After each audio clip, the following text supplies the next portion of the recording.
Syndicated Source Material.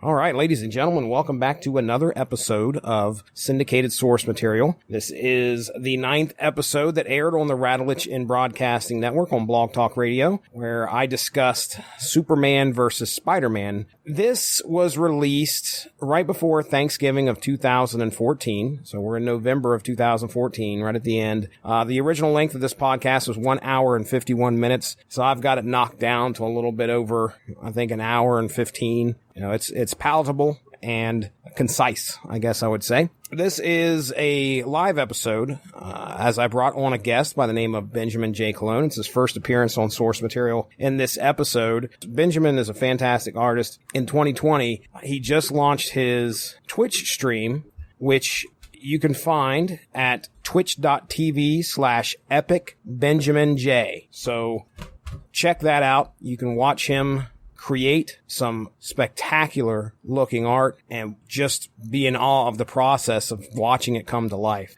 He also is the creator of a comic called Soul Exodus. So if you can find that anywhere and you get a chance, pick that up. So during this podcast, Ben brings up Superman versus Muhammad Ali. Ben didn't have a chance to read the comic Superman versus Spider-Man before we got into it. So he joined me and just talked about his fandom a little bit with me and his reaction to some of the stuff that I was telling him happened in the comic book. But he did bring up Superman versus Muhammad Ali, which he did own and he has read. I think we ended up doing that book in 2018 and Ben, he wanted to be a part of it, as you can hear him say in this podcast, but unfortunately he wasn't able to join us for that. There was an auction story that involved the Superman versus Muhammad Ali, where I found it in a box of comics and got into a bidding war with an antiques dealer who had no idea what they had. They had no clue. Because this thing was down at the bottom, it was turned upside down. The rest of the stuff that was in this box was probably like Bronze Age horror comics. And there was a few superheroes mixed in. The Supergirl movie adaptation was in there. I make the decision not to continue the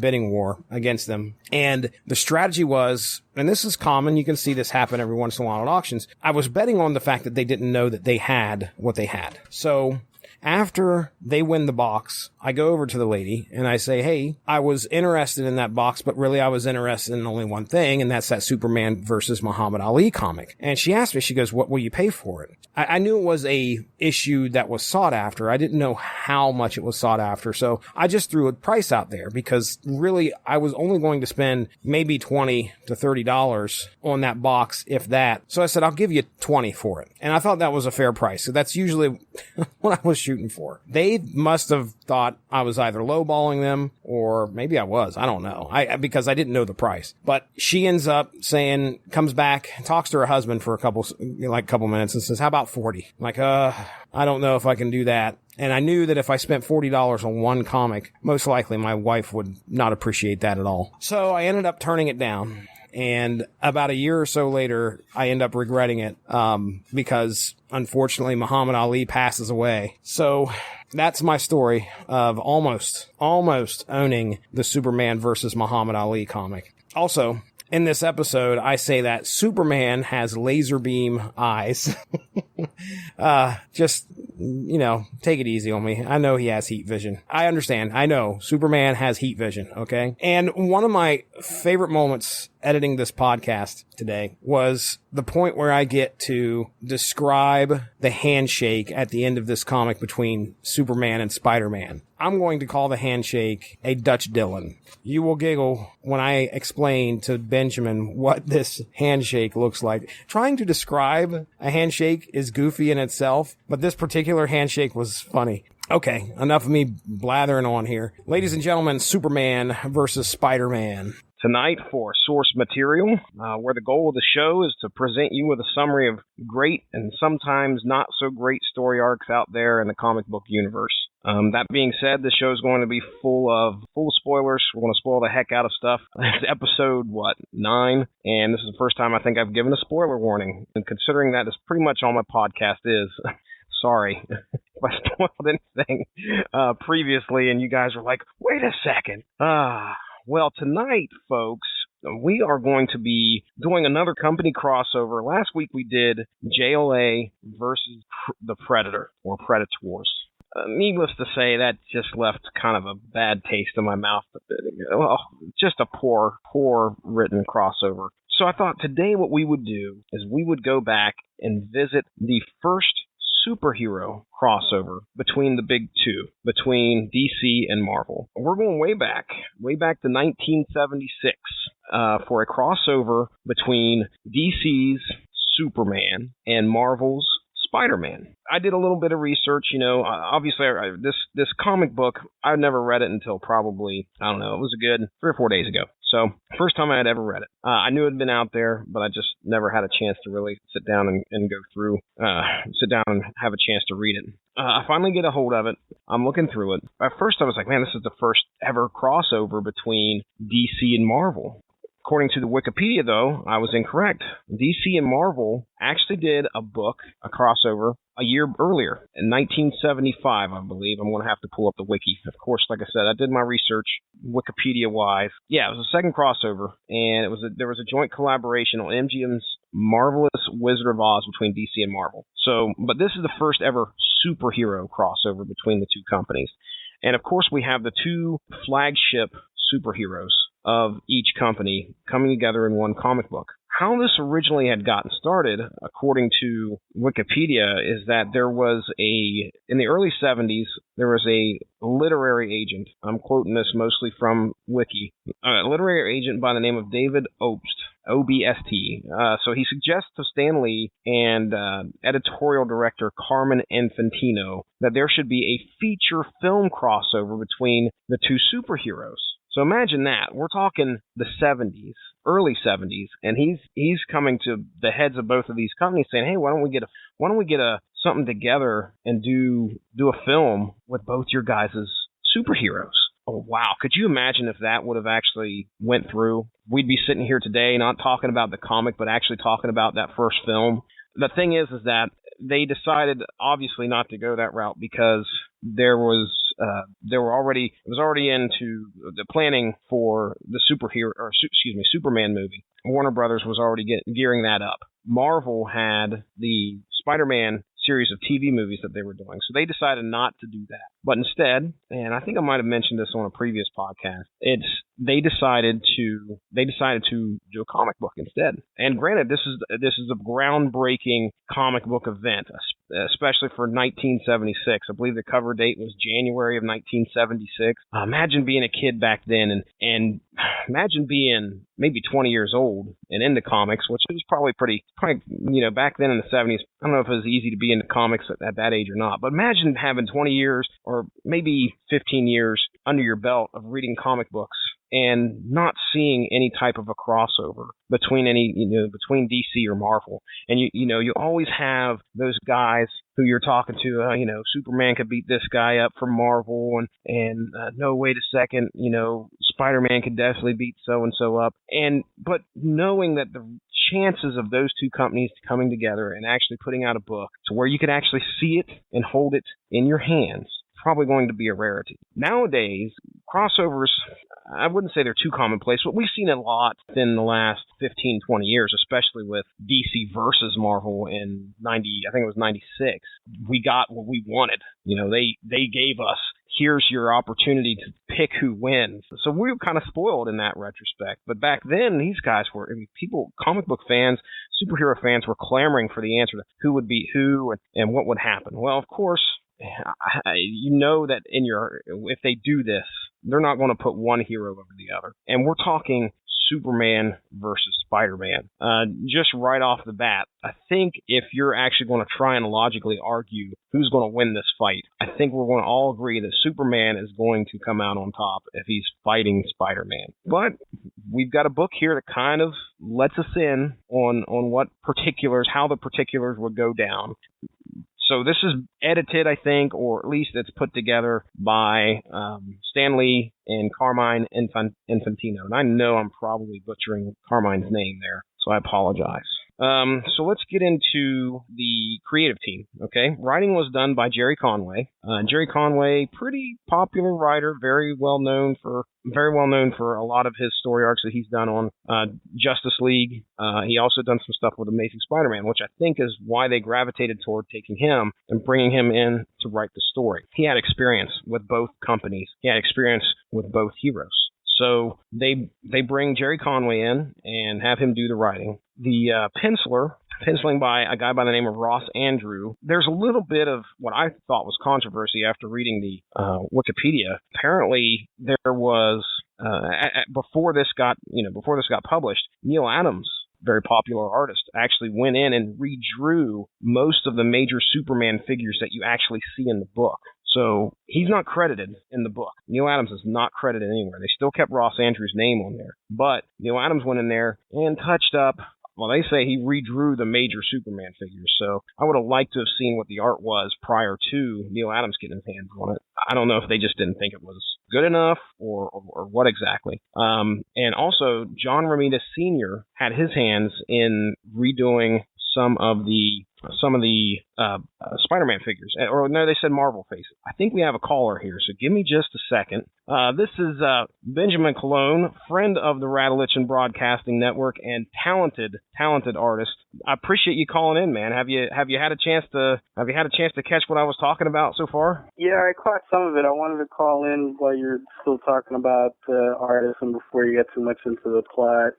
Anytime anybody with a podcast has anything to say about Spider-Man, that's when, that's when I have to come running. It's one of the few things that I have anything that could be close to considered an encyclopedic knowledge of. Had you ever heard, let me just ask you, have you ever heard of Ross Andrew at all? Ross Andrew had a good long run on the core Amazing Spider-Man comic. I believe it was in the late 70s, early 80s. He was an artist that actually kind of sort of bridged the gap between sort of the Stan Lee and Jerry Conway era of Spider-Man, and then, the era in the 80s of Roger Stern and like John Romita Jr. and that sort of thing. He had a pretty decent run in between that also included the original Clone Saga, which would be issues which would be issues 148 through 150. That's like the first appearance of Ben Reilly, which would later be revisited and beaten to death in the 90s. Indeed it would.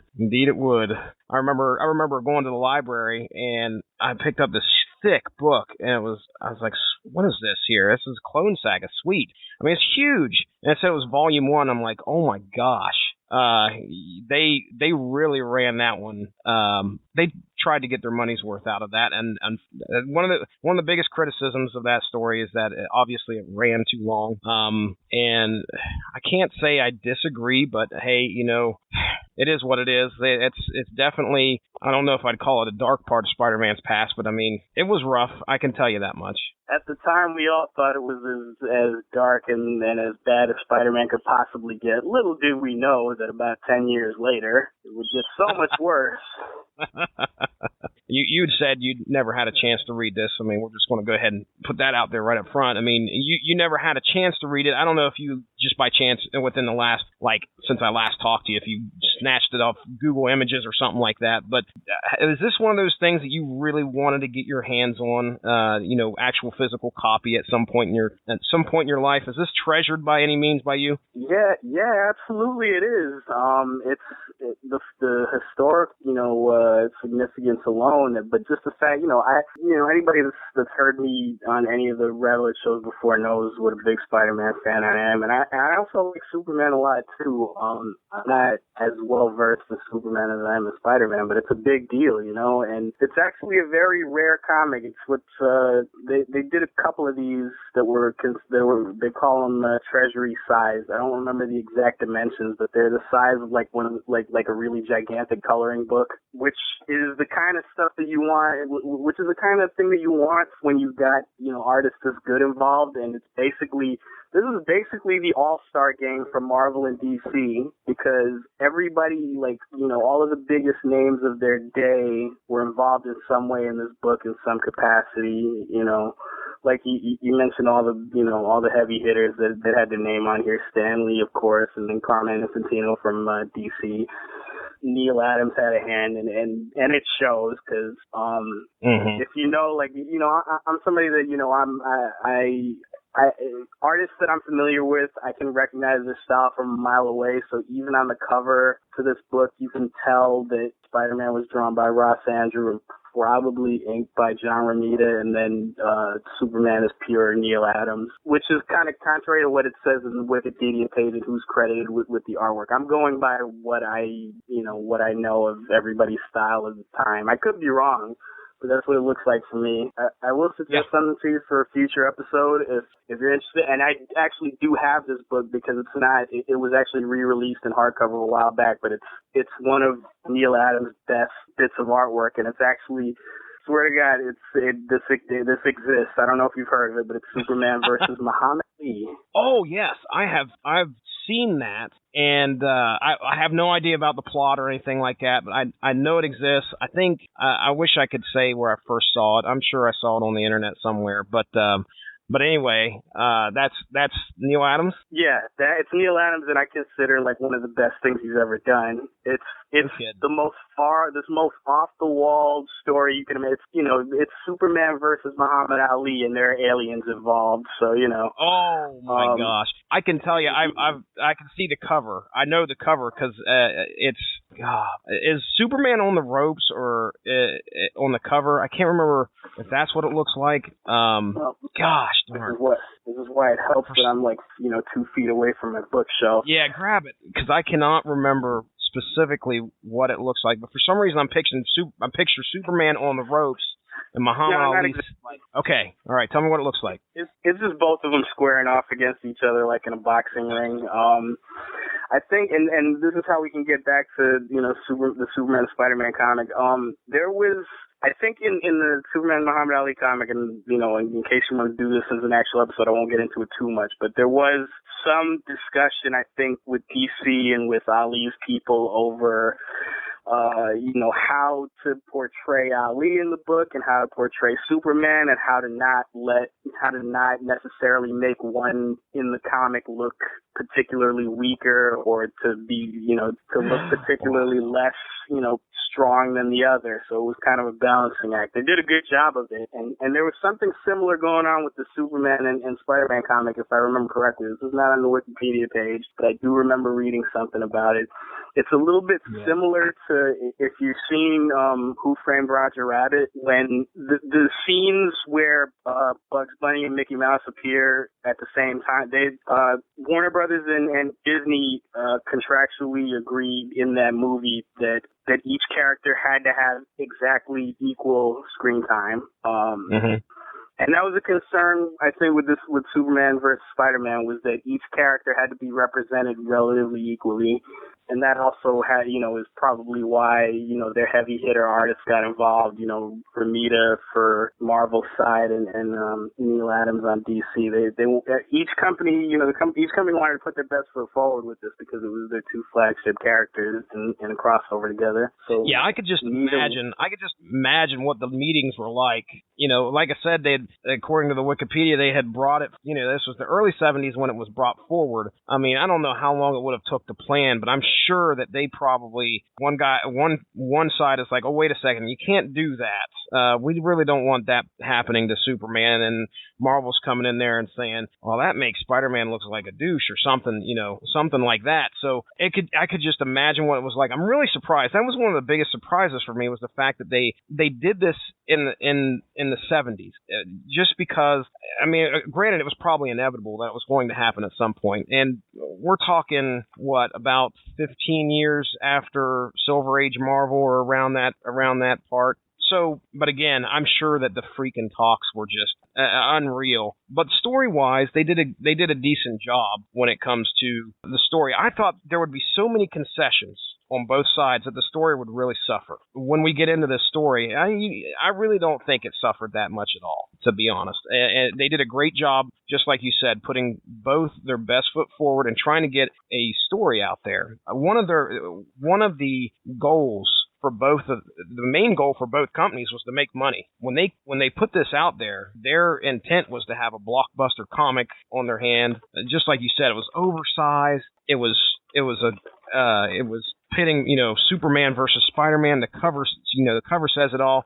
They're wanting this stuff to fly off the shelf so that they can just start racking in the money. Actually, what they had ended up, at the end of things, they weren't actually impressed with what they brought in. But again, the story does not suffer from these concessions that I'm sure that they probably made. So let me see. I don't think I have anything else to add before I get into the story. What, you got anything else you want to bring up? Well, like I said, there's only so much I can say, having admittedly not read the book, unfortunately, not for lack of effort too, because I'm dying to get, I'm dying to get a copy of this comic, but it's actually kind of rare and pretty expensive. I tried to find a CGC copy just by chance to see what the price was. I couldn't find anything. I'm sure, of course, I didn't do much looking. I'm sure I don't know if CGC, I imagine CGC goes that big. I know it's oversized, right? I mean, they wouldn't have any problem doing I don't even know if you're too familiar with how that whole grading process goes, but I mean, I know CGC is certainly am. Okay. Would they grade something this size and with no problem? Is that something that you think that we could find out there? Probably. Okay. I'll do some looking one of these times. I don't see any, I'm trying to keep one eyeball on eBay right now, but I don't see anything in particular, but I don't know the rules about it, but CGC loves money, so it wouldn't surprise me if they did that. One thing, like I said, with only knowing what I know about the people involved in the comic, and not knowing, too much about the nuts and bolts of the story, I think it was a conscious effort. If I had to guess, I'd say it was a conscious effort to get Jerry Conway as the writer. Because Jerry Conway actually has a lot of experience writing both Superman and Spider-Man. So he knew both characters really well. He had, he was basically, Stan Lee's heir apparent on Spider-Man when Stan Lee left after about 100 straight issues on the comic. He made his mark pretty quickly, with the characters that he brought in, with the characters that he killed, including Gwen Stacy and the Green Goblin. So, if you were gonna, and also, like I said, I have less encyclopedic knowledge of Superman, but I do know Jerry Conway has had runs on Superman as well. So if you were gonna get somebody to do a crossover, they certainly got the right guy for that as far as writing. Well, if it's all right with you, I want to go ahead and hop into the bulk of the book. You going to stick around and jump in every once in a while? I'll do my best. All right, so opening the book, we start out, the way they broke this book down, they actually did 2 prologues. Then they did, in between the prologues, they would do a hero identification. And then once those were done, we did a villain identification. Now, I'm not just calling it that. That's actually what they called it in there. They paused for a hero identification, and then they would go into Superman's backstory, kind of give an one-page origin on him. Same thing with Spider-Man, and then they did it with the villains. And then we get into the story, and there's about I think it's a 4-chapter story. So the first prologue, we're going to start out in Metropolis, and it's Superman fighting this huge robot, and this robot makes its way over to Star Labs, breaks into Star Labs, and grabs this device. Superman, of course, is trying to stop this robot, fighting it back and, going back and forth with this robot. And finally, he starts to get the better of it. About that time, when the robot is immobile, Lex Luthor, we find out Lex Luthor is the pilot of this robot, and he jettisons off with his jetpack, and Superman is unable to apparently follow him and get him. So Lex Luthor escapes, but the robot robot's taken care of. Superman eventually tracks Lex Luthor down into an underwater lair. Of course, there's these traps that Lex Luthor sets up, these laser beams and all this sorts of stuff to try and get the better of Superman. And Superman, being Superman, is able to make it through all that, gets a hold of Luthor, takes him to jail. Now, in the midst of the fight, Luthor takes this device that he had got from Star Labs, and he puts it in this vacuum tube. Okay, think of the vacuum tubes that are at your bank. All right, puts in this thing, and it whisks it away to some kind of special location. So Luthor knows he's going to get beat. His fail-safe is to get rid of the device and get it to a safe place. But Superman, of course, grabs a hold of Luthor and hauls his butt to jail. Now, on a side note, actually, in between this battle, this felt kind of forced to me, but again, they're trying to set up, the backstory for each character. In the middle of the battle, after Lex Luthor had escaped, Superman actually flies off to a news station. Now, this is the 70s. Now, we're all familiar with Superman. He was, ace reporter at the Daily Planet. I don't even have to call him ace reporter because he's always getting so much crap. But he was reporter at the Daily Planet. Well, that's not happening here in the 70s. Clark Kent is now a reporter for a news agency, spearheaded by a guy by the name of Morgan Edge. Okay, so I think his name was Perry White. He's not in the picture anymore. Now it's a ruthless boss by the name of Morgan Edge. And anyway, so we kind of get to see what Clark Kent's his alter ego does, Superman's alter ego does in during the day. He's a reporter for a news agency. And we're talking TV news, by the way. I don't know if I made that clear. So we see everybody there. We see Lois. Lois is there. Jimmy Olsen, I think, is there. But Clark's boss is Mr. Edge. So there we go. That's prologue number 1. We end it there and we pause for a hero identification. And we get Superman's backstory. So pretty simple, they're setting up everything, trying to get the ball rolling. Now you kind of have an idea of who Superman / Clark Kent is. We'll jump into prologue number 2, and we've got Spider-Man doing his thing. Spider-Man's hanging out in New York City, hanging out on the back of the light pole, and notice that on top of a roof there is some robbers up there trying to take care of, or trying to steal something. Spider-Man does what he does best. He sets his camera up, goes and takes on these thieves. Well, in the middle of the ruckus, he finds out who the leader is of these thieves, and it's Spidey's old villainous pal, Dr. Octopus. Doc Ock, he's pretty proud of this. He's getting ready to escape. And Benjamin, I think you're probably familiar with the is it the Spider-Mobile? It's the what is it? It looks like a dune buggy, but it's okay. Well, Doc Ock has this thing that looks like Cthulhu hanging out in the middle of the sky. He's got the flying octopus. So he tries to escape into the flying octopus. We do the same thing. Yeah, it's funny. All you're doing right now is just making me want to read this more and more and more. Immediately I'm like, well, that's Cthulhu. No, he's hopping in. That's the flying octopus. So we do the same thing we did in the first prologue. Doc Ock escapes. Peter Parker makes his way to the Daily Bugle with his camera to try and show, hey, I got pictures of me fighting, not me. Obviously, this is Peter Parker. He's saying, I got pictures of Spider-Man fighting Dr. Octopus. So we kind of get that little break in between where we see what he works at. Spider-Man ends up seeing something going on outside. He ends up catching up with Dr. Octopus and the flying octopus. That was actually disguised. It was disguised as the Goodyear blimp, which was pretty interesting because it was just flying around with this shell of the Goodyear blimp on it. Then Spider-Man ends up falling through it, and he's like, wait a second, it's the flying octopus.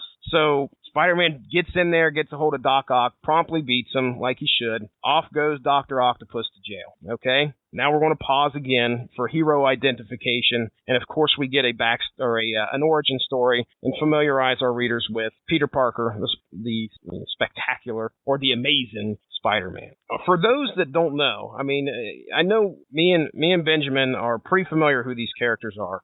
Superman, he's been around since the 30s. If you're not familiar with who Superman is, you might want to watch one of the 7 or 8 movies that are out there, or maybe pick up a comic book. He's an alien from the planet Krypton who was marooned here on Earth as a child, raised up by humans, and became a superhero and went by the name of Superman. He's got super speed, super strength. He's got laser beam eyes. He's got the power to fly. Am I missing anything there? Super breath. Right. Yeah, I was about to say that. Unless you want to get into all the wacky, Superman 2 powers that he never used before and never. Okay. And then we have Spider-Man. Sir, I'm gonna leave it to you. Please give us a description of Spider-Man, who he is, and what his powers are. Oh boy, okay. This is my litmus test. This is, if I fail at this, I'm gonna be outcast from Spider-Man fandom. You indeed will. Spider-Man started out as 15-year-old 98-ounce weakling Peter Parker, who, being a science geek, attended a science demonstration where passing Spider got caught in the middle of a radiation experiment. It absorbed a tremendous amount of radiation, and the radioactive Spider, as it was dying, bit Peter Parker, thereby transferring its powers to him, therefore concluding, Stan Lee's mantra in the 60s of science will do whatever I tell it to do. But, true to Spider-Man's, the innovative nature of Spider-Man's storytelling, instead of immediately becoming a superhero, Peter Parker decides to use his newfound powers to gain some fame and fortune. He appears on TV, he does, whatever the variety shows of the day are, trying to make some quick cash, as you might do if you were, if you suddenly found yourself with spider-like powers. One day after a demonstration, after an episode of the show, he's backstage. He's flush with fame and glory, and he's feeling pretty full of himself, and he allows a thief to run past him as a cop is chasing him. Even though it'd be very easy for him to stop the thief, runs right past him and, says, it's not my problem. I'm through doing things for everybody. It's all about me now.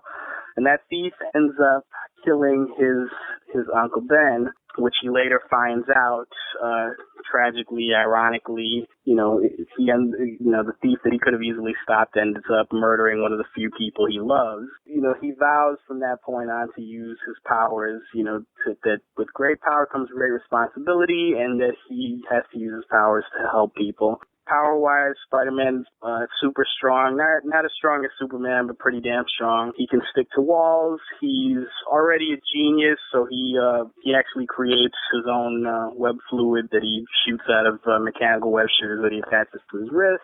He has a spider sense, which warns him of danger. He's super agile. He moves extremely fast, and he uses the web fluid to swing through vast cities and buildings on a spider web. And I hope I'm not forgetting anything, because I'm really going to hate myself if I did. You did good from what I could tell. That was awesome. So there's we just paused for your hero identification, folks. Granted, we probably should have done that at the beginning, but hey, now you're one for the wiser if you were walking into this not having any idea who Superman or Spider-Man were. So, okay, now I forgot. We have a third prologue here, okay? As we left off, both villains are now incarcerated. Lo and behold, they are both in the same facility, the XSP number 1, or the Federal Maximum X Security Penitentiary number 1. Both Lex Luthor and Dr. Octopus are being detained here. And what you first see is Doc Ock's hanging out in the cell, and he sees Lex Luthor coming in. Doc Ock is like, Lex Luthor, here? So he's kind of making you think, oh, wait a second, he's been aware of Lex Luthor this whole time. Kind of, giving a nod to like both of these universes have coexisted, and each of the heroes and villains have known about each other, at least in this book. Can I ask you this?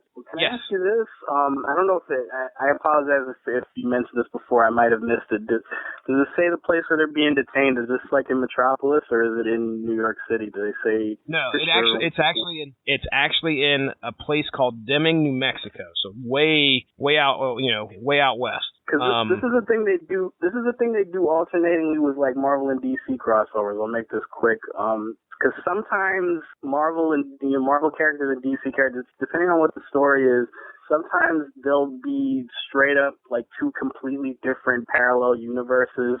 Like in JLA Avengers crossover, there's another suggestion for a really awesome comic to cover.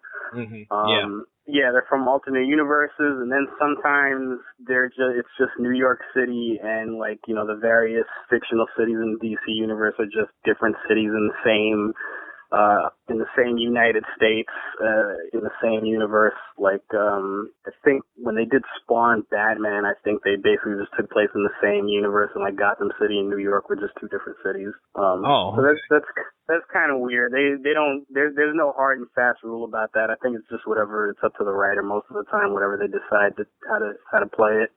But I guess in this case, I guess Metropolis and New York are just two separate cities in the same universe. Yeah, we're actually going to touch on that, believe it or not, because that's coming up. But yeah, this penitentiary actually is in New Mexico, so it's way out west.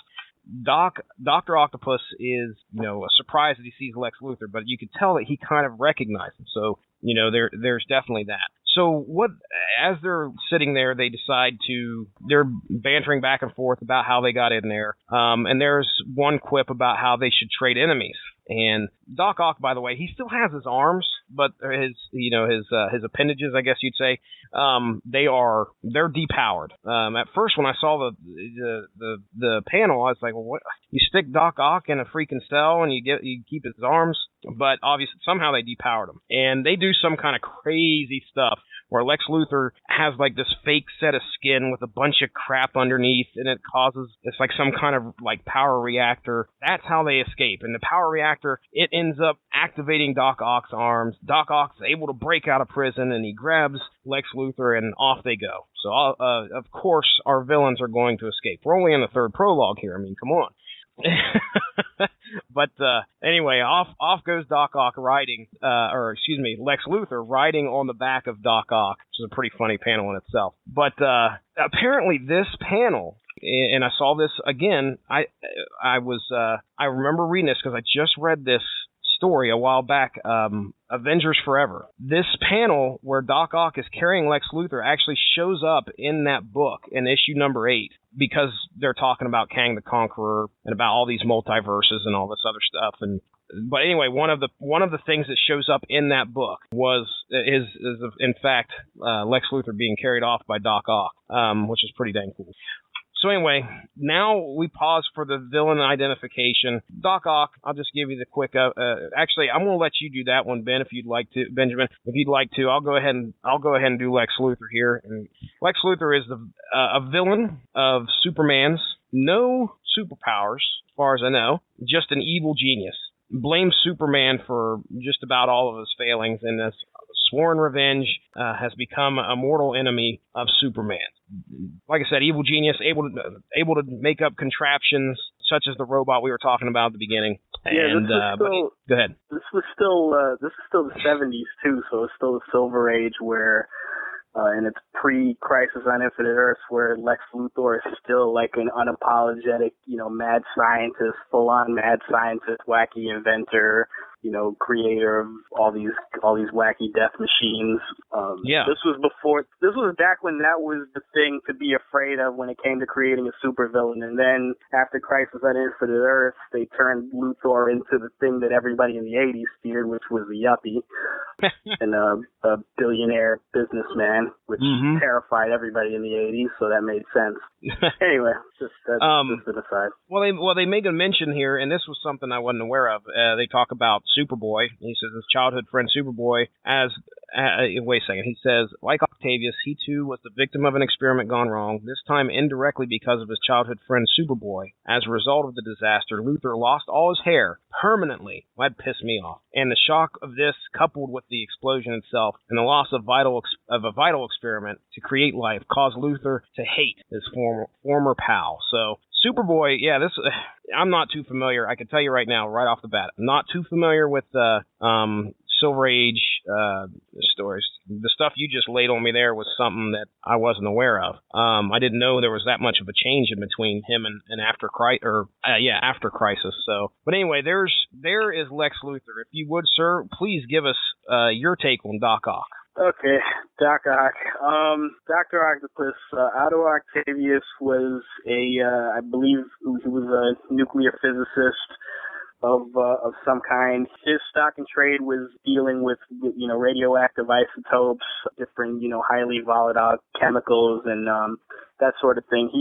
He actually invented a set of forearms that he was able to remotely control that were attached to a harness on his body that enabled him to handle all of these radioactive materials from a safe distance behind lead shield and that sort of thing. However, as happens in comic books, one of his experiments went horribly wrong. There was a huge explosion. And when he survived and when he awoke, the harness and the forearms were grafted to his body. And he was able to control the robotic arms mentally. It also apparently turned him criminally insane. Doc Ock is one of Spider-Man's oldest villains, and he's actually gotten a lot of play recently because in recent years he actually succeeded in killing Peter Parker and also assuming his identity for 2 years in the pages of Superior Spider-Man, which I actually enjoyed. I didn't love how it ended, but it was pretty entertaining, and it was an interesting take on, getting inside Doc Ock's mind and what an egomaniacal jerk he is, even when he's trying to be a good guy. There are similarities here between these two villains that definitely are going to make them, the combined might of Dr. Octopus and Lex Luthor, their minds together could be, it's going to be a formidable matchup. Now, obviously, Doc Ock, just like you said, criminally insane. This man, as we saw in the beginning, he's leading a bunch of thieves. His motivation is money. Granted, he could probably he wouldn't mind killing Spider-Man on the side, definitely. But what he's obviously trying to do is gain more wealth, and not by the legal way. Lex Luthor, on the other hand, completely and utterly, really just wants to try and get rid of Superman. So but you can see the similarities between both villains. The experiments you were talking about, both of these guys are inventors. So a formidable team, and of course, iconic villains of both heroes. So, all right, let's get into chapter 1 here. What we find out is that there's this thing called the World News Conference that they're actually holding in New York City. So we were talking about the setting. This is where our two heroes are actually going to meet up. It's going to occur in New York. But anyway, there's this World News Conference going on in New York, and both Peter Parker and Clark Kent are scheduled to go there, along with their significant others, Lois and Mary Jane. So they go there, and they're at this World News Conference. They're covering this thing called ComLab, which is this satellite that they're getting ready to send up into space. It supposedly has the power to alter the Earth's atmosphere and change weather patterns. But, right up front, I think it's on either first or second page of this chapter, you see both Clark and Peter on the same page. So you're getting, as a person that's not seen this ever before, if you're back in the 70s, you're like, oh man, there they are. But of course, they're not acknowledging each other. They're kind of looking around. Clark makes a kind of slide comment about how I think he says to Lois, he's like, I don't like this city. It feels dirty. I was like, man, that's kind of a cheap shot. Well, it was New York in the 70s, so. Okay, all right, I'll give you that. But they're kind of milling about, getting ready to kind of get the news story on this ComLab. There's a point where Mr. Edge, which, by the way, reminder, that's Clark Kent's boss. Mr. Edge is there. Also, JJJ is there, Peter Parker's boss. But Mr. Edge has this conversation with Clark Kent and is pretty much being a dick to Clark Kent. Now, Lois gets mad at Clark Kent because Clark won't stand up for himself. Just like if you're familiar with the movies, he's just that kind of non-confrontational Clark Kent, pushes glasses up his nose and just kind of walk the other way. And Lois gets mad and storms off. And she's like, why don't you stand up to the guy? And she leaves. She goes and finds a scaffold, and I guess she's like, well, I'm out here, I'm just going to go ahead and grab some pictures. Well, also, there's a conversation between J. Jonah Jameson and Peter, and of course, we get the same thing, almost a mirrored thing, where he's being very Jameson-like to Peter. Peter pretty much tells Jonah off. He says, you know what, you can just, if you need me, you know how to get a hold of me. And he walks off, okay? Well, anyway, Lois finds the scaffold, climbs up on the scaffold to get a picture of some kind of, picture of the comm lab. She's wanting to get a better picture. So she climbs up and she about falls. And as she's about ready to fall, hand comes out and grabs her and stops her from falling. And here it is, Peter Parker. So the meeting between our heroes has not happened yet, but the meeting between the heroes and the hero's significant other has. And what I thought was really neat was the fact that Peter was... There's a nice, the only word I thought of was dichotomy, where, Lois was so upset about how Clark Kent did not stand up for himself, and the next person that's grabbing her hand is a guy that is Spider-Man, Peter Parker, who just stood up for himself. He saves her. Well, they come down off the scaffold, and of course Mary Jane shows up, and there's kind of a tense moment, like, hey, keep your hands off of him, or just kind of like that kind of thing where the girls have got to say, hey, that's my boyfriend or whatever. But anyway, Peter and Lois know of each other's work, which is again supporting the fact that these universes exist together. Peter is like, hey, I recognize you, Lois Lane. I know you from taking these pictures or whatever. So they're both familiar with each other's work. Now, all of a sudden, out of the freaking blue, Superman shows up, and he proceeds to I-beam. To death Lois and Mary Jane at the same time, and they both disappear. And I'm like, what the hell just happened? So when we, Peter Parker's like sitting there watching it, he's shocked. And he's, this happens right in front of him. But then the next panel, you see a shocked Clark Kent. So we know that this Superman that showed up right off the bat is definitely not Superman. So Peter takes off running and looks at Clark, and there's a point where he looks at Clark and he goes, "Where are the phone booths?" Which I thought was freaking hilarious. Nice. And yeah. And there's a lot of that happens in this book where you're just like, they knew what they were doing and they did a good job doing it. And that right there, I'll tell you, that was probably one of my favorite parts of the book. But anyway, he goes, "Where are the phone booths?" Runs past Clark, and he goes over to there's definitely no phone booths in wherever the heck they're at. So that ends chapter 1. We have the girlfriends are now got I-beamed away by a Superman that definitely wasn't Superman, and Clark Kent and Peter Parker are both, absolutely dumbfounded as to what the heck just happened. I like the fact that they're merging these two heroes, slowly, I guess you could say. We don't have Spider-Man and Superman on the same page yet. We just got Peter Parker and Clark Kent, and the only interaction that they've had together, I think, is just where Peter Parker runs past them. So that ends chapter 1. Mm-hmm. Are you ready for chapter 2? I hope so. You're selling me so far on this.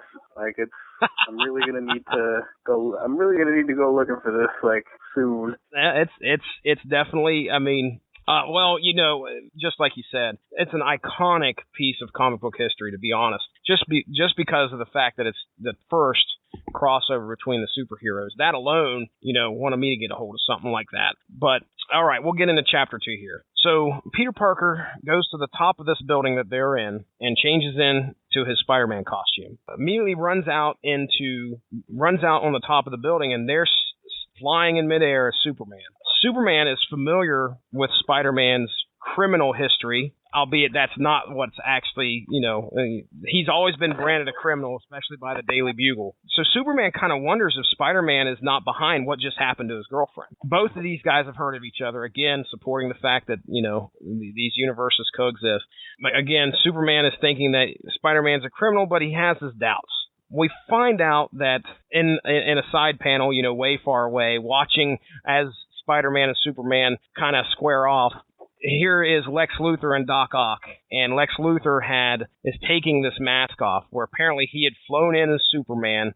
Apparently they couldn't tell it was him, but he had this mask on to look like Superman, and these beams, I guess, that they shot out had teleported the girlfriends. So the girlfriends are teleported to who knows where. Luthor has this device. It's a gun, and it shoots out red sun radiation. And he's like, well, let's see what happens now. And he hits Spider-Man, shoots Spider-Man, and imbues him with this red sun radiation, which increases his strength, at least somewhat on par with Superman.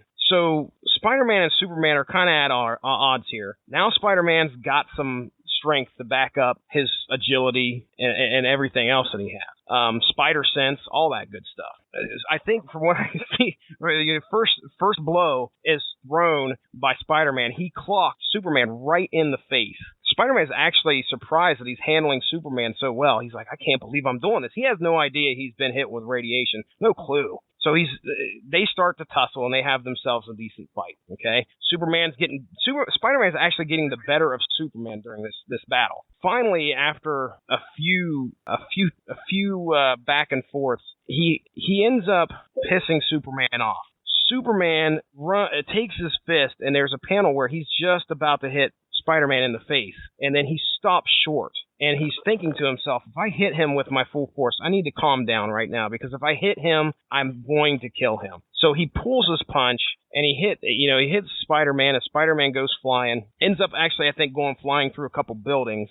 No, not destruction on the level of the last Superman movie, but he goes through a few windows. But Spider-Man's none the worse for wear. He gets back up. Here it is, Superman and Spider-Man squaring off on the roof. And Spider-Man does some flips, comes right hard at Superman, and just punches him square in the chest, and nothing happens. The radiation has wore off. So Spider-Man starts going to town. I mean, he starts going to town on Superman, like throwing just punch after punch after punch on Superman. And he's like, what the hell just happened? I was kicking this guy's ass a few minutes ago. And then, of course, at the end of it, his hands are all hurting and stuff, and he can't understand what the heck's going on. There's 7 panels of Spider-Man trying to, just beating on Superman, trying to get the better of him. Not happening. So Superman and Spider-Man realize that this is not going to solve anything, and they've come together in agreement, as all superheroes do, and decide that they need to find out who is behind all of this. And that ends chapter 2. So we get our fight in that chapter. That is what we wanted to see in this book. We wanted to see who was going to win. Are you disappointed, or what do you think? That sounds good to me. I mean, what I know from crossovers, even between, characters and like superheroes in other companies, or, like intercompanies, like, DC characters fighting or teaming up and crossing over with the other DC characters and Marvel doing the same. There's kind of a formula that they tend to follow, which is, the 2 characters, first they fight, usually over some kind of misunderstanding. Then they realize what the misunderstanding is, and then they team up, usually against, some combination of villains that they both faced. So I tend to wonder if this was like one of the earliest examples of that.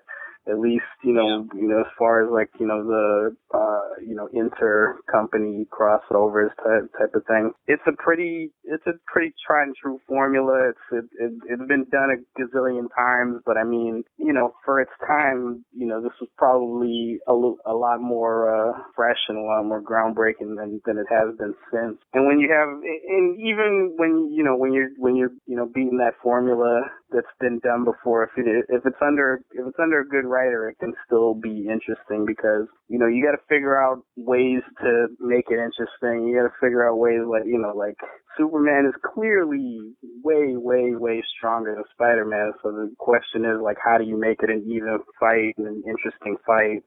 Because Superman is also is stronger and also faster. So that was a pretty good way to do it. It seems like the more obvious choice would be to make Superman weaker, but it doesn't seem like they did that. Not exactly. It actually seems like they made Spider-Man stronger, or at least made Superman more vulnerable to his attacking. I've heard of, the red sun of Krypton and all that stuff, but I hadn't, I didn't know what in the world red sun radiation would do to somebody. Apparently that's exactly what it does, but I agree with you.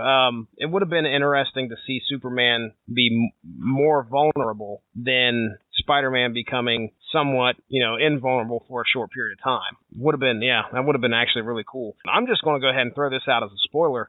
Kryptonite does not show up in this book, which, again, I'm not too familiar with Superman in the 70s. I don't know if this is one of those times where if Kryptonite was not too prominent in the books or not. I would think that it was, because we're just coming up on the movie. So I think Superman the movie came out in, I want to say 78 or 77, somewhere around there. But anyway, Kryptonite does not show up in the books.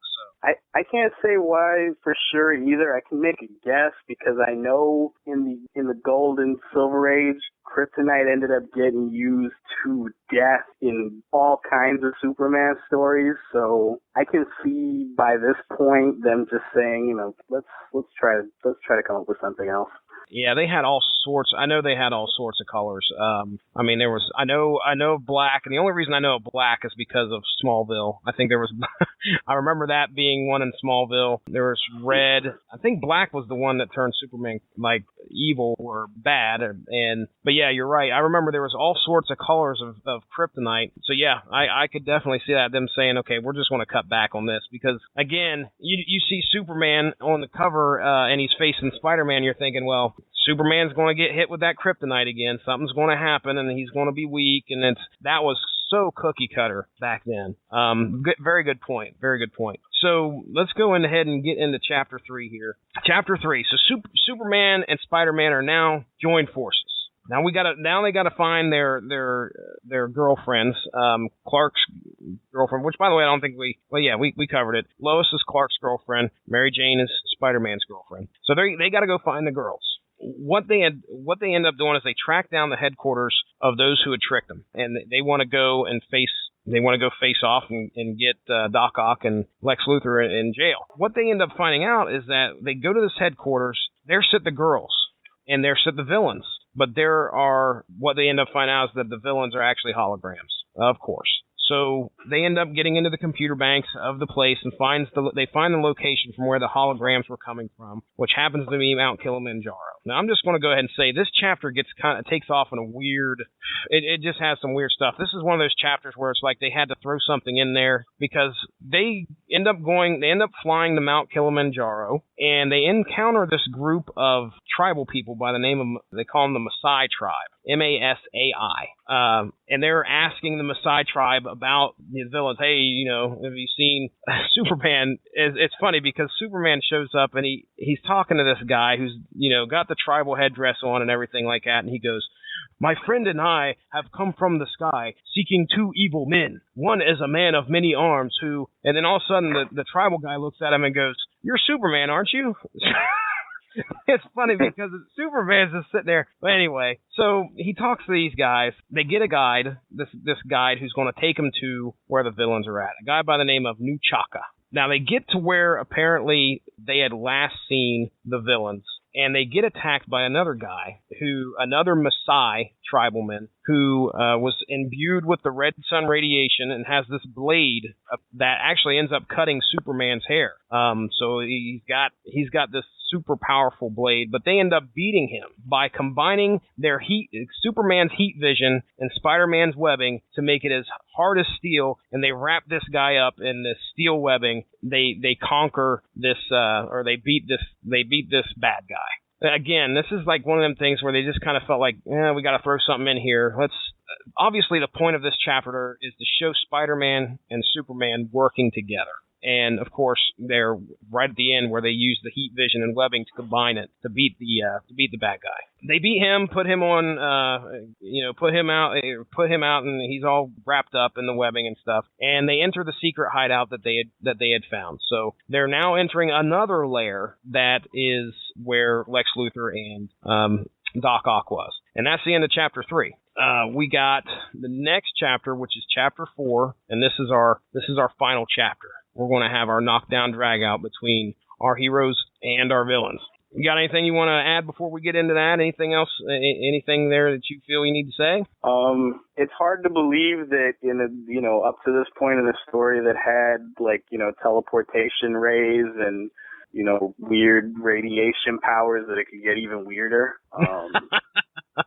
I don't know where. I honestly, as they were coming up with the story, like I said, it just felt like something they had thrown in there. Let's go to Kilimanjaro. We got to go over there because that's where it was coming from. And then they run into a tribe, and it's just like, I don't know where this story's going, because honestly, they could have cut this chapter out, but maybe they needed it just to show the combination of Superman and Spider-Man working together. Yeah, this was, that's the team up part. Like after, they fought and now they've settled their differences, and now it's time to team up. But it's not quite time to face the supervillains yet. You got to have a little bit more face time, of them doing something impressive, but not that impressive. And it's like I said, you see that in a couple of different crossovers too. But the whole webbing and E-Vision thing, that's actually pretty good. When when you got a good writer, you'll have them come up with sort of clever ways to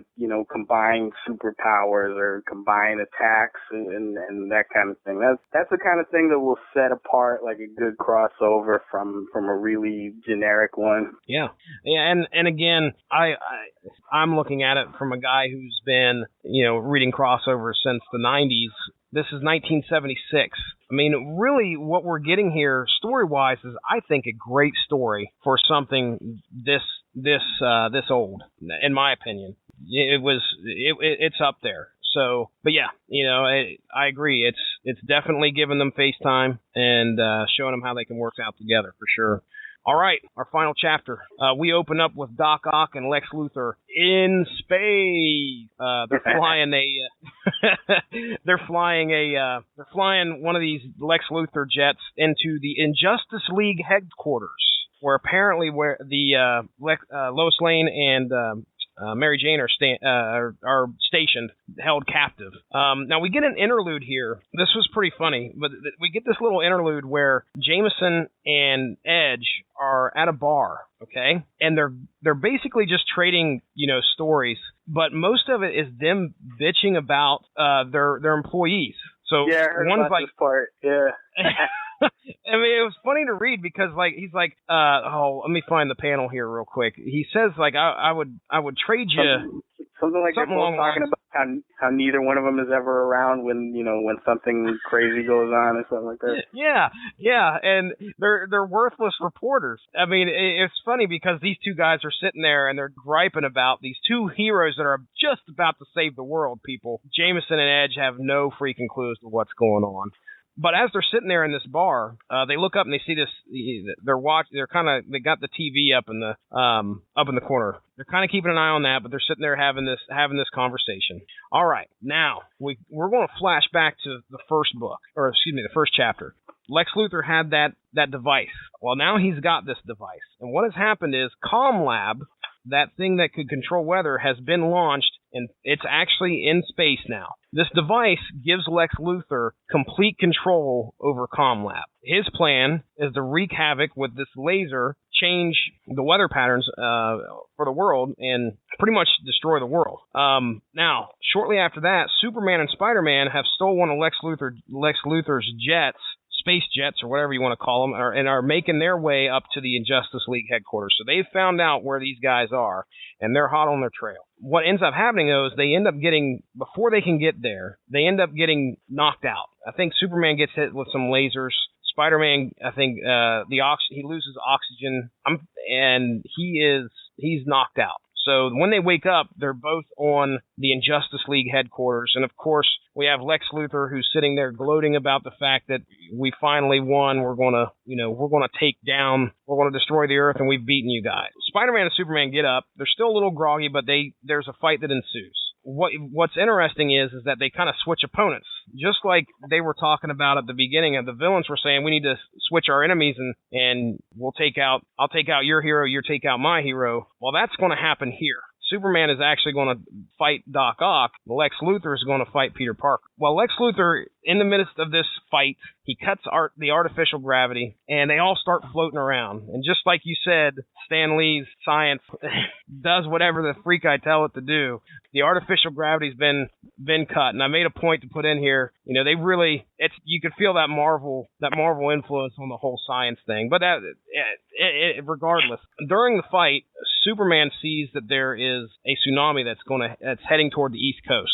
And they're good enough to give us in the comic a definition of what a tsunami is. So one of those little star things and telling us what a tsunami is. So Superman proceeds to leave Spider-Man. He's like, I got to get down there and stop this tidal wave from hitting the East Coast.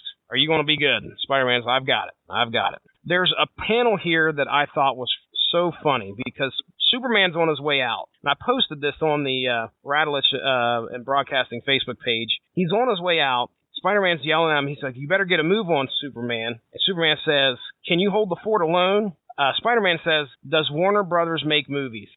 Now, I thought that was just a kind of neat little foreshadowing there that obviously Warner Brothers is going to have a huge impact on DC's superhero movies within the next couple years after this comic was made. I think if I could make another guess, I think that was right around the time that Warner Brothers bought out DC Comics. I could be wrong on the exact timing. I know it was sometime in the 70s. So that was probably a reference to that, and just the fact that they were probably trying to get a Superman movie made even back in that time. And the first Superman movie came out, I think, in 78 or 77, something like that. Yeah. So, I see that. I thought it was pretty funny that it was actually a Marvel character saying that to a DC character. well, it's even funnier now. Yeah, that's what I was looking at that when I was reading this. I was like, that is absolute 100%. They probably had no idea what they were actually saying when they wrote that little word bubble. So Superman's out. He's heading down to Earth. Spider-Man's fighting off Lex Luthor and Doc Ock at the same time. What's funny is that Spider-Man actually gains the advantage by making Dr. Octopus realize that Lex Luthor is going to destroy the world. You will have no place to spend your money. And Doc Ock's like, whoa, wait a second, hold the phone. Promptly turns on Lex Luthor, ends up shutting down his control to the comm lab. Luthor is, of course, pissed. I think he proceeds to beat Doc Ock, I think, up. Somehow Spider-Man gets the upper hand, though, at some point. Yeah, he ends up hitting Lex Luthor and knocking him out, pretty much. So that's the end of our fight. That's the end of our villainous fight there. And both of them save the day. They take the villains to their respective cities before they leave each other and take the villains to where they belong, to the cops. Both of them shake hands, but they don't shake hands like normal people do. I wish I could even describe this. It's kind of like it's a joining of hands when they, as they're getting ready to leave, they kind of join hands, which makes it, I wish I had some idea as how to describe this. Instead of shaking hands, you kind of grab the other dude's thumb. Does that make sense? Not exactly. I can see. I can see what everybody's trying to envision. All right, hold up. I'm gonna. You may need to put that one, man. Dang it, dude. What? I wish it's like a. Man, it's not a handshake. All right, if I was to shake your hand, I'd reach in and grab your 4 fingers. Okay, but imagine if we interlocked thumbs and then we grabbed each other's fists. Boy, this is the hardest damn handshake description I've ever had to do in my entire life. Well, I think I might know what you're talking about. Okay, well, I'll send you the panel. I'm still gonna have to look it up. Well, let's just say, okay, the whole reason I'm bringing it up is the significance of it. The fact that it wasn't like a regular handshake. It was more like a joining of the two companies. Like, hey, we're in this together. That's kind of the way I took it. So that's the end of chapter 4. What do you think, man? You think, par for the course?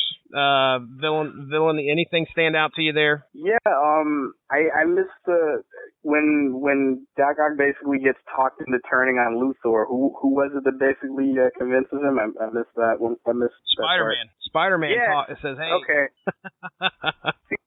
This is what I love seeing as a Spider-Man fan sometimes, is that, Spider-Man is... he's strong and he's fast and he can kick ass when he needs to, but he's also really smart and he's kind of logical in that really basic, why didn't I think of that sort of way? I love seeing stories, I love seeing stories where he's, beating the crap out of criminals and using spidery powers and crawling on ceilings and stuff. But I also like stories like that where, every once in a while he'll just beat the bad guys with his brain. He'll outsmart somebody. That's one of my favorite parts. Or he'll use something that he learned in his civilian life. Like, that's one of my favorite parts of Spider-Man 2, the Sam Raimi Spider-Man 2, which also had Dr. Octopus. And I always say, I love that part. I love the ending of that movie because it's really not Spider-Man that beat Doc Ock in that movie. It was Peter that beat him. True. With something that he had learned, and he kind of imparted it to him. And it's sort of like that. And I've said before, like, Doc Ock in the movie is nothing like Doc Ock in the comics. But in the comics, Doc Ock is just a complete bastard. But it's a similar way of doing things where, instead of going immediately for, just using your fists, sometimes Peter will use his brain because he's a scientist at heart, and he tries to think his way through solving a problem. So stuff like that, I love seeing that. So, and then once again, that's why you want to get, you wanted to have a writer that had experience with both characters and knew both characters inside. Now, and this is what you get something like that that's really true to both of them, and really entertaining, and really off the wall and far out all at the same time. So yeah, I wanted to check this out before. I want to check it out even more now. I sent you a picture. Did you get a chance to? I put it on the website. I don't know if you had a chance to look at it yet or not, but I put the handshake, whatever the hell that is. Yeah, I do that sometimes. They're grabbing the thumbs. They are grabbing the thumbs, correct? Yeah, but it's they're grabbing the thumbs. It's sort of like an overhand, inverted, kind of a bro handshake. There you go. And to me, there you go, bro handshake. That's, like I said, it felt like that handshake right there. It wasn't just your simple old handshake. That was like, hey, we're a team now. That's kind of what I took from it. I don't want to give too much away, in case you end up doing Superman versus Muhammad Ali, but that actually is how that comic ends. It's pretty similar to how that comic ends. Not exactly, cool. But it does pretty much end on a handshake. When did you say that comic book came out? Superman Muhammad Ali? Yeah. I got the reprint in front of me. Let me take a look. This, according to what I'm looking at here, it came out in '78, which would be after this crossover. Interesting. It was also a Treasury, oversized dealie that they recently re-released it in an affordable, regular size hardcover, which is how I was able to get it. Otherwise, the originals of that are also rare and expensive too. So that's the only reason I have a copy is because I got the reprinted copy. And I hope they do the same thing with this. I hope they do the same thing with the Superman and Spider-Man crossover sooner or later. But Marvel and DC are not on the best of terms these days. Definitely not. Not as of late. No. Yeah, the one that I think I'm looking at here is a reprinted version. It's got a gold cover, and it's definitely not the original. I'm thinking it's a reprint of the collector's edition. So I'm sure that this came out in 90-something. Yeah, I think I've seen that too. Those I think I saw those on eBay too, and they're not that much less expensive than the original. Yeah. So. All right, well, we'll get into this last little bit, the epilogue, which I thought was pretty neat. It was just a little one-pager.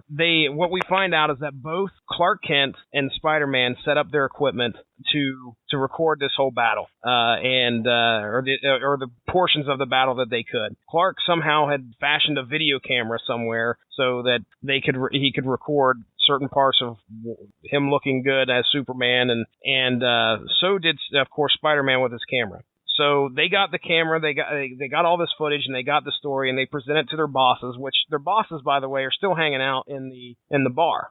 So they go and they say, hey, look, this is what we got. And the bosses are thrilled and ecstatic because I'd mentioned that TV in the bar. They had actually been watching what was going on in regards to the weather patterns changing and all this, breaking news that was going on. So they gave them the story and the footage and all this stuff, and the boss was like, hey, how about dinner on me? So, Mr. Edge gave Clark and Lois and said, why don't you guys go have dinner on me? And Jonah said the same thing to Peter. So at the end, Peter Parker and Clark Kent are both leaving this bar, and they take both their dates to dinner on their boss's dime, and they have a double date, and that's the end. So that is Superman versus Spider-Man. All right, your thoughts on it, man? What do you think? Like I said, I'm definitely sold on checking it out, more so than I was before. The only thing I'll say is that almost sounds oddly out of character, generous for Jameson. Yeah. Sort of. It'd be really, if they wanted to end on a joke, that, Jameson would give him $5 for a cup of coffee or something like that. It's true. Yeah, that's true. He's supposedly like notoriously cheap, and that's kind of how he is. But I guess that's a story concession, and they wanted to end it the way they ended it. That's nitpicky stuff. It's fine. It works. Well, I was impressed with the fact that it was a great story for as old as it is. I really don't hold stuff from the 70s and early 80s in high regard. There's a lot of good stories that come out of there. I'm not too familiar with them, but I can tell you that this one really, I thought they did a great job keeping the balance. They really weren't. It wasn't too heavy on what I call the 70s cheese, where they threw a bunch of crazy stuff in there. About the craziest you get is the Red Sun radiation, and maybe your Maasai tribe just right out of the left field. But really, it wasn't that. It didn't feel too 70s to me. That's one thing that I enjoyed about this story, was the fact that it felt what I call timeless, where you could pick it up and read it. You don't feel like you're definitely back in the 70s. The switch-ups were fun, like I said earlier, about how Peter Parker runs by Clark Kent and where's the phone booths, and little shots like that. Spidey getting powerful and being able to match up with Superman, that was pretty cool. The bosses I think there's a point where the bosses are in that bar and they're actually wanting to trade employees because one can't believe that the other one's as bad as the employee that he's got. So those little contrasts in the book really made it fun to read. It feels like what you would expect at a first try for both companies. Best foot forward. I feel that they achieved that. In my opinion, I think they did a good job. From what I described there, was there at any point where you felt Spider-Man was definitely lacking in what he normally represents for the Marvel U? No, this is the thing about Spider-Man that any Spider-Man fan will tell you, that Spider-Man is a character that routinely, and probably more than any other major iconic superhero you can think of, gets his ass handed to him by everybody before he, eventually finds a way, some ways more inventive than others, to come back and still eventually win. But he's that guy. He's that type of character that he has been beaten before, but never never all the way, never defeated, never 100%. So, that's when I, hear stuff like that, that's the character to me. So it makes sense. It makes sense that it went the way it went. What it seemed like to me, they tried to balance both characters out, pretty well, so that neither one of them looked overwhelmingly better than the other. Which is what you want to do in a good crossover anyway. You don't want to have one character outshine the other one. You want to have both of them kind of complement each other, and that's what it seemed like to me. Like I said, I'm interested in checking it out, and I can tell you because I actually have read a lot of stuff from the 60s and the 70s, and the cheese is there, and it you gotta keep it in context. It's of its time, but there's still such a thing as cheese done by a good and a bad writer. And if it's done by a good writer, then the cheese is all there is to it, and that makes for a poor story. But if it's done by a good writer, and in this case it's Jerry Conway, who's great, who's a great writer, and when you got guys like Stan Lee that could do that sort of thing, the cheese is there, but it's backed by a strong story in the first place. So it doesn't, it's not the only thing to notice, and that makes a difference. And the best stuff from that time is, inherently cheesy, and that's part of the charm of it, and that's part of the fun of it. But the best of that stuff is still backed by good storytelling. Good story is a good story, and absolutely, this seemed like a good story. It seemed like something that I definitely want to have. I hear you. Yeah, I agree. I agree with you 100%. All right, my man. Well, that is Superman versus Spider-Man. Let me ask you this. Do you think there was a big contention or a big discussion as to who was going to be named first on the comic? I don't know. Probably. That's got to come. You'd think that would come up. I know. We got to put Amazing Spider-Man first. Let's go alphabetical. Amazing comes before Superman. So I think Spider-Man should be the first guy they list. But I didn't even get to see if there was anything like that out there on in the internet. So if they were talked about that at all. Well, here's the thing about that, and Superman's going to win this particular argument every time. Is Superman's got about 20 years on Spider-Man, so true. Superman came first. Superman came first before everybody else. Superman is arguably the first superhero of, at least the first, superhero of his kind of, the 20th century, that sort of thing. So it's hard to argue against that, It's not, there are not too many scenarios in which Superman's name will come second unless you're making a movie with Batman in it, and then Batman's name is for whatever reason to come first, because Warner Brothers likes him better, apparently. But I'm not bitter. Yeah, we can't tell. I'm really not. I like Superman and Batman. I just, we'll see what happens when we'll see what happens when it's movie time. I hear you. We'll see how well that balance is going to be handled by, DC and Warner Brothers and two of their own characters, and see if it'll be handled quite as well as this was done between two characters from two different companies in 1975. Yeah, no kidding. I would say that if there's anybody that can make an argument for Amazing Spider-Man being first, I'll tell you right now, listeners, Benjamin Colon would be the guy that would probably want to do it. So he is giving you his honest and heartfelt, albeit probably through gritted teeth, opinion that Superman was probably going to win the title battle if there was one. So, well, man, I appreciate you coming on here and talking with. I'm glad you got on here and was able to imbue us with some knowledge and give us some, tidbits on. If there's anybody, I know that if there's anybody that's wanting to talk Spider-Man, it's you. You're the guy that we're going to come to. Thank you very much for joining us. Do not forget to subscribe to our new home by punching in W2M Network on just about any podcast platform to get all of our content into your audio feed. Also, give a like to the Radulich In Broadcasting Network and W2Mnet.com Facebook page in order to stay on top of everything that we have to offer. If you'd like to follow the Source Material Podcast on social media, just follow @SourceMatCast on Twitter, and we are on Facebook @Source Material Comics Podcast. If you enjoyed what you heard, please feel free to share. We look forward to entertaining you again soon.